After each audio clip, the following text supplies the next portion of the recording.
प्रयागराज येथे देवदर्शनासाठी गेल्याची संधी साधून येथील उत्तरवार कुटुंबाच्या बंद घरावर चोरट्यांनी धाडसी दरोडा टाकत लाखोंचा ऐवज लंपास केल्याची खळबळजनक घटना 10 फेब्रुवारी रोजी सकाळी उघडकीस आली असून याबाबत गुन्हा दाखल होऊन 3 संशयितांना ताब्यात घेऊन चौकशी सुरू असल्याचे सांगण्यात आले आहे। माहूर तालुक्यातील वाई बाजार येथील नारायण उत्तरवार हे आपल्या कुटुंबियांसोबत 5 फेब्रुवारी रोजी प्रयागराज येथील कुंभमेळ्यासाठी गेले होते। दरम्यान मागील 2 ते 3 दिवसांपासून प्रयागराज येथील कुंभमेळ्याहून 10 फेब्रुवारी रोजी सकाळी 6 वाजता परत आल्यानंतर त्यांच्या घराचे मुख्य द्वार उघडे दिसून आले, तर घरातील सर्व सामान देखील अस्ताव्यस्त पडलेले दिसले। त्यामुळे उत्तरवार यांनी सिंदखेड पोलिसात तक्रार दिली असून दिलेल्या तक्रारीत 2 तोळे सोन्याची गोफ तसेच 30,000 रुपयाची रोख रक्कम चोरून नेल्याची फिर्याद त्यांनी दिली आहे। या प्रकरणी उत्तरवार यांनी दिलेल्या फिर्यादीवरून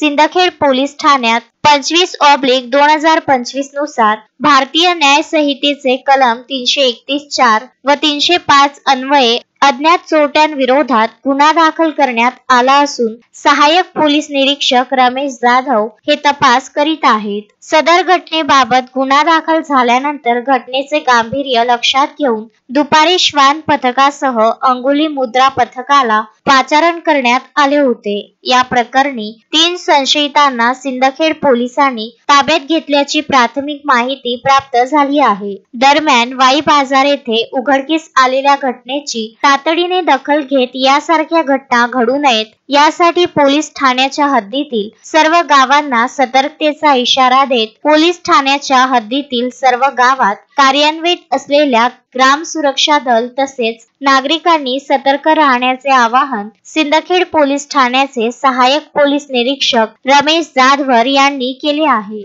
संजय घोगरे, विदर्भ न्यूज, माहूर।